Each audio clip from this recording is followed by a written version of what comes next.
semuanya, apa kabarnya nih? Hari ini kami kelompok 1 akan menunjukkan video pembelajaran tentang mengenali, menyadari, dan menghargai keragaman identitas. Semoga kalian suka ya videonya. Yuk kita belajar sama-sama. Nah, yang pertama, kita harus tahu dong apa sih identitas itu?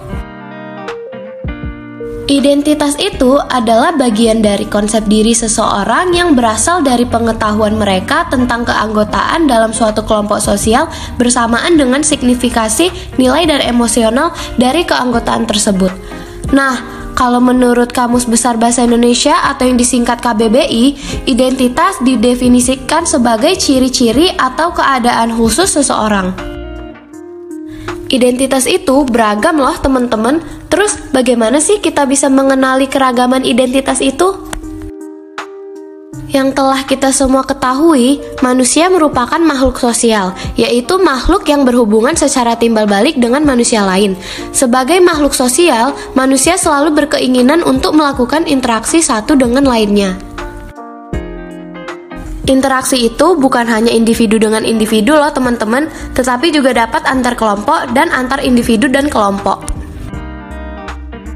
Cara lain yang bisa kita lakukan untuk mengenal identitas individu itu adalah bersosialisasi.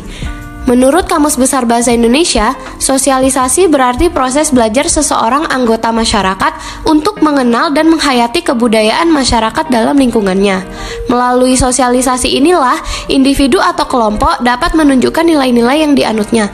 Terus, apa sih tujuannya? Tujuannya, ya pasti dong untuk mengenalkan atau bermaksud untuk memengaruhi yang lain identitas kita. Wah, semua udah tahu kan nih apa itu identitas dan bagaimana cara kita mengenalinya? Seperti kata Jessica, di dunia ini ada beragam identitas, baik identitas individu maupun identitas kelompok. Identitas itu dapat terbentuk secara alamiah atau sosial. Kita masuk ke contoh yang paling sederhana aja nih, yaitu Indonesia. Indonesia merupakan negeri yang akan keberagaman, terletak di tempat strategis, diapit dua benua dan dua samudra, memiliki banyak suku bangsa, bahasa, ribuan pulau, dan kebudayaan. Namun, dalam keberagaman tersebut, bangsa Indonesia ingin menjadi satu kesatuan yang tak terpisahkan. Oleh karena itu, Indonesia menganut semboyan Bhinneka Tunggal Ika. Nah, untuk lebih mengerti lagi, yuk kita nonton video singkat mengenai keragaman budaya Indonesia.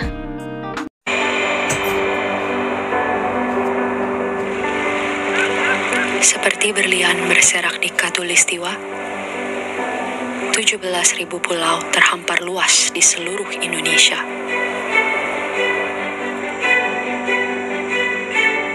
Lebih dari 700 bahasa, 300 suku, beragam budaya dan agama, tak mampu menghalangi kita menjadi bangsa yang satu.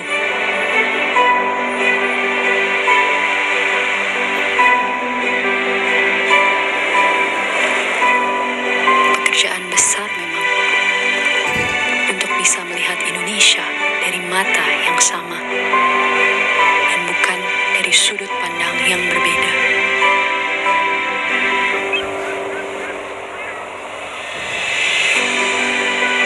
Tetapi ini Indonesia, tanah kaya yang masyhur akan perbedaan dan keramahannya. Tanah lahirnya masyarakat yang terbuka dan memiliki daya juang tinggi.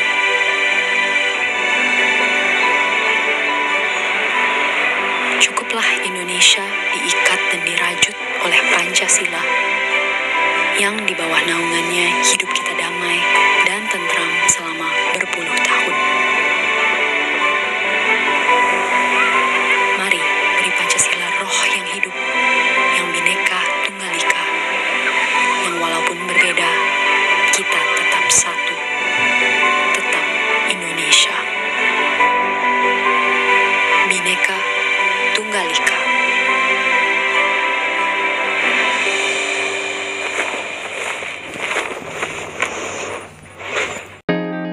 Hehehe, video di sebelah inilah yang menunjukkan keragaman budaya Indonesia yang menjadi identitas bahasa Indonesia. Sebagaimana para pendiri bangsa pun menyadari bahwa Indonesia adalah negara dengan keberagaman budaya, agama, etnis, suku, dan bahasa. Keberagaman adalah bagian dari kekayaan bangsa Indonesia yang harus dihormati dan perlu dijaga. Kita sebagai generasi muda penerus bangsa juga harus memiliki kesadaran tentang kebinekaan. Kesadaran tentang kebinekaan harus dilanjut dengan maksud untuk mengenali yang lain.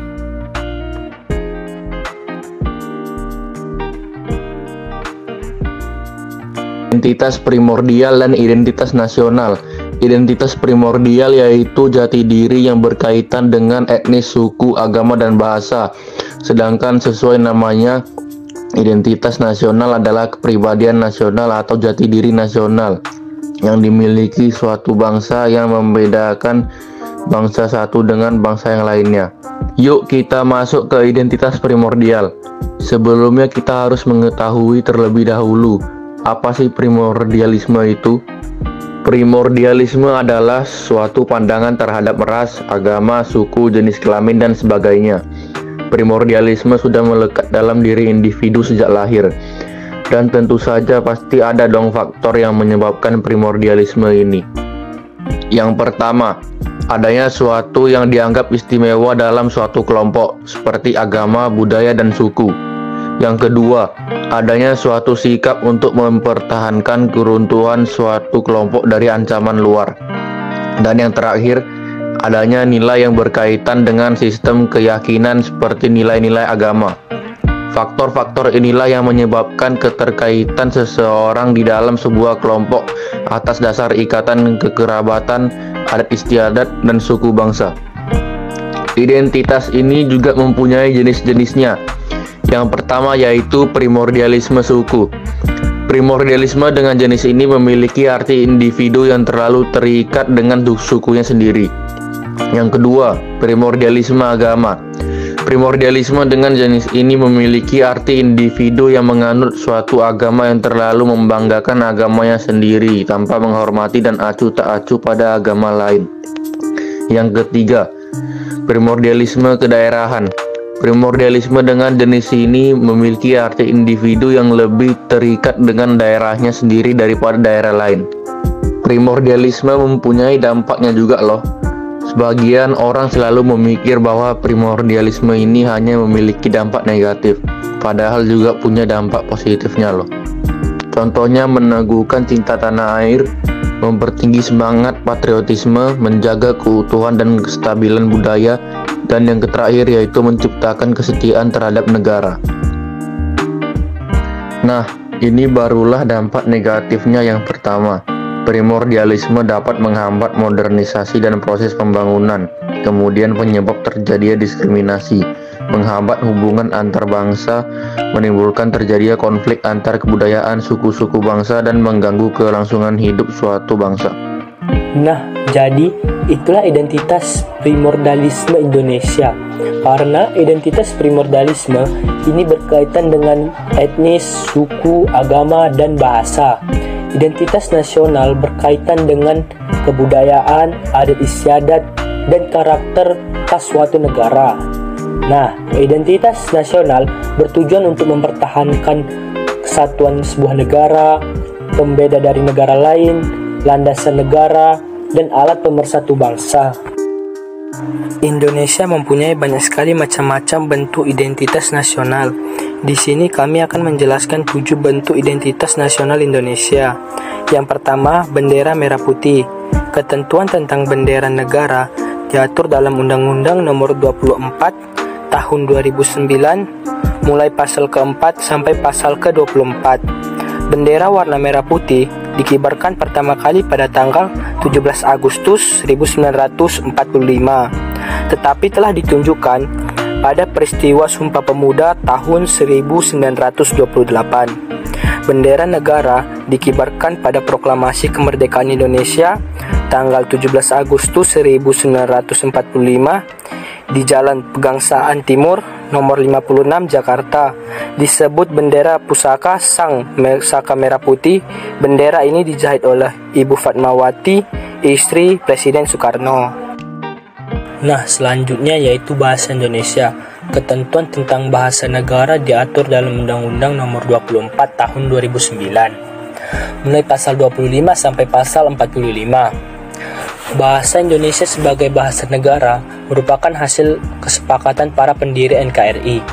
Bahasa Indonesia ini berasal dari rumpun bahasa Melayu yang dipergunakan sebagai bahasa pergaulan, kemudian diangkat dan diikrarkan sebagai bahasa persatuan pada Kongres Pemuda II pada tanggal 28 Oktober 1928. Ketentuan tentang lambang negara diatur dalam Undang-Undang Nomor 24 Tahun 2009 mulai pasal 46 sampai 57. Pada burung Garuda, ketentuan tentang lambang negara diatur dalam Undang-Undang Nomor 24 Tahun 2009 mulai pasal 46 sampai 57. Garuda adalah burung khas Indonesia yang dijadikan lambang negara di tengah-tengah perisai burung Garuda yang terdapat sebuah garis hitam tebal yang melukis khatulistiwa. Nah, ini dia makna-makna lambang Garuda Pancasila yang telah kita pelajari dari SD dan juga SMP. Yang pertama, Garuda Pancasila merupakan burung Garuda yang sudah dikenali melalui mitologi kuno. Burung Garuda digunakan sebagai lambang negara untuk menggambarkan bahwa negara Indonesia adalah bangsa yang besar dan negara yang kuat. Yang kedua, warna keemasan yang dijadikan warna pada burung Garuda merupakan gambaran keanggunan dan kejayaan Indonesia. Yang ketiga, paruh, cakar, sayap, dan juga ekor yang dimiliki burung Garuda ini menggambarkan kekuatan pembangunan dan tenaga yang sangat besar. Nah, ini dia penjelasan tentang masing-masing bagian tubuh burung Garuda. Dan yang terakhir, kedua kaki burung Garuda yang mencengkram pita bertulisan Bhinneka Tunggal Ika. Semboyan tersebut berasal dari buku Sutasoma karangan Empu Tantular yang memiliki makna berbeda-beda tetapi tetap satu jua. Dan pada perisai ini terdapat 5 buah ruang yang mewujudkan dasar Pancasila. Wah, banyak juga ya makna dari bagian-bagian lambang negara kita. Selain lambang, ada juga yang sering kita nyanyikan nih di tiap hari Senin, yaitu lagu Indonesia Raya. Ketentuan tentang lagu kebangsaan Indonesia Raya diatur dalam Undang-Undang Nomor 24 Tahun 2009 mulai pasal 58 sampai 64. Indonesia Raya sebagai lagu kebangsaan yang diciptakan oleh Wek Rudolf Supratman pada 28 Oktober 1928. Lagu Indonesia Raya dinyanyikan untuk pertama kali sebagai lagu kebangsaan negara. Setelah itu, ada juga yang sering kita dengar di hari Senin, yaitu Undang-Undang Dasar Negara Republik Indonesia tahun 1945. Nah, undang-undang ini disahkan oleh PPKI pada 18 Agustus 1945 sebagai hukum dasar negara Republik Indonesia dan identitas nasional. Setelah itu, juga tadi telah disinggung oleh Albert, yaitu semboyan Bhinneka Tunggal Ika. Pasti semuanya udah tahu dong, semboyan ini memiliki arti berbeda-beda tetapi tetap satu jua. Semboyan Bhinneka Tunggal Ika mengandung makna bahwa bangsa Indonesia adalah bangsa yang heterogen. Tidak ada negara atau bangsa lain yang menyamai Indonesia dengan keanekaragamannya. Meski memiliki banyak keanekaragaman, tetap berkeinginan untuk menjadi satu bangsa, yaitu bangsa Indonesia. Lanjut lagi, kebudayaan daerah. Sebelumnya kita juga sudah melihat betapa indahnya keberagaman budaya di Indonesia yang menjadi identitas nasional. Indonesia terdiri atas beragam suku bangsa, bahasa, budaya, dan ras yang terbesar di berbagai wilayah. Masyarakat Indonesia mendiami pulau-pulau dan berbicara dalam ragam bahasa, serta mempunyai budaya daerah. Kemudian budaya daerah ini ditetapkan sebagai budaya nasional dan identitas nasional.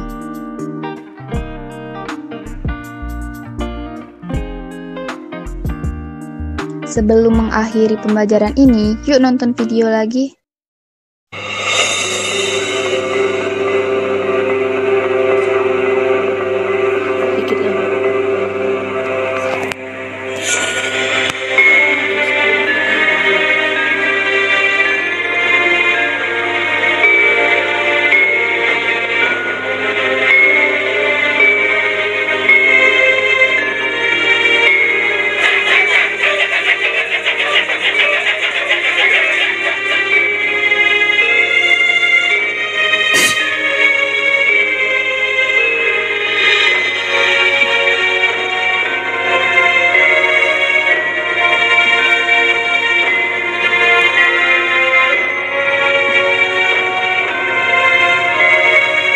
telah usai video pembelajaran dari kelompok 1. Terima kasih telah menonton video ini sampai selesai. Semoga video ini dapat menjadi pembelajaran sekaligus hiburan bagi kalian ya. Maaf jika ada kesalahan. Sampai jumpa.